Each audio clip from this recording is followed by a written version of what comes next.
Hi good morning. ಇದು ಗುರುವಾರದ blog ಆಗಿರೋದ್ರಿಂದ ಇವತ್ತು ಅಮಾವಾಸ್ಯೆ ಇರೋದ್ರಿಂದ ಬೆಳಗ್ಗೆ ಬೇಗನೆ ಎದ್ದು ಎಲ್ಲ ಅಡುಗೆ ಮನೆ ಕೆಲಸ ಎಲ್ಲ ಮುಗಿಸ್ಕೊಂಡು ಪಾತ್ರೆ ತೊಳೆದು ನೀಟ್ ಮಾಡಿ ಕಸ ಹೊಡೆದು ಹೊರಗಿನ ಕಸ ಎಲ್ಲ ಹೊಡೆದು ನೆಲ ಒರೆಸಿ ಎಲ್ಲ ರೂಮ್ನೆಲ್ಲ ಒರೆಸ್ಕೊಂಡು ಈ ಚಳಿಲಿ ಬೆಳಗ್ಗೆ ಹೇಳೋದೊಂದು ದೊಡ್ಡ ರಾಮಾಯಣ ಆಗೋಗಿದೆ ನನಗೆ.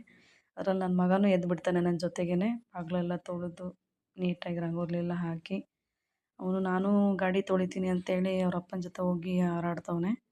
ನಾನು ಅಷ್ಟರೊಳಗೆ ಪಲಾವ್ ಮಾಡೋಕ್ಕೆ ಎಲ್ಲ ರೆಡಿ ಮಾಡಿ ಇಟ್ಕೊಂಡಿದ್ದೀನಿ. ಪಲಾವ್ ಬೇಕಾಗಿದ್ದಂಥ ತರಕಾರಿ ಎಲ್ಲ ಹೆಚ್ಚಿಟ್ಕೊಂಡು ಒಂದು ಪಾತ್ರೆಗೆ ಎಣ್ಣೆ ಹಾಕಿ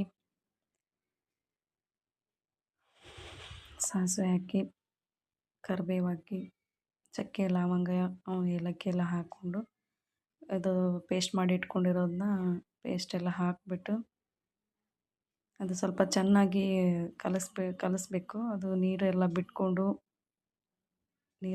ಚೆನ್ನಾಗಿ ಸ್ಮೆಲ್ ಬಂದಮೇಲೆ ನೆನೆಸಿಟ್ಕೊಂಡಿರೋದೆಲ್ಲ ಹೆಚ್ಕೊಂಡಿರೋಂಥದ್ದು ತರಕಾರಿ ಕ್ಯಾರೆಟು ಬೀನ್ಸು ಆಲೂಗಡ್ಡೆ ನೆನೆಸಿಟ್ಟಿರೋಂಥ ಬಟಾಣಿ ಕಾಳೆಲ್ಲ ಹಾಕಿ ಉಪ್ಪು ಗರಂ ಮಸಾಲ ಪಲಾವ್ ರೆಸಿಪಿ ಒಂದು ಸ್ವಲ್ಪ ಅರಿಶಿನ ಪುಡಿ ಹಾಕಿ ಒಂದು ಚರಿಗೆ ಅಷ್ಟು ನೀರು ಹಾಕಿ ಚೆನ್ನಾಗಿ ಕುದಿ ಬರಬೇಕು. ನೆನೆಸಿರೋಂಥ ಅಕ್ಕಿನ ಅದಕ್ಕೆ ಹಾಕಿ ಕುದಿ ಬಂದಮೇಲೆ ಹಾಕೋದು ಯೂಶ್ವಲಿ ನಾನು. ಅದು ಇನ್ನೂ ಚೆನ್ನಾಗಿ ಇದಾಗುತ್ತೆ.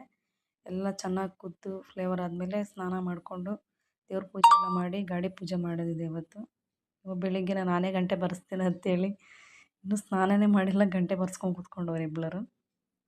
ಇನ್ನು ಸ್ಕೂಲಿಗೂ ಹೋಗ್ಬೇಕು ಇವರು, ಇನ್ನೂ ಸ್ಕೂಲಿಗೆ ರೆಡಿಯಾಗಿಲ್ಲ. ಇವಾಗೆಲ್ಲ ದೇವ್ರು ಒಳ್ಳೆ ಮಾಡಲಿ ಅಂತೇಳಿ ಎಲ್ಲ ಕೇಳಿಕೊಂಡು ಮನೆಯವ್ರಿಗೂ ಹೇಳಿ ದೇವ್ರ ಪೂಜೆ ಎಲ್ಲ ಮಾಡಿ ಎಲ್ಲರಿಗೂ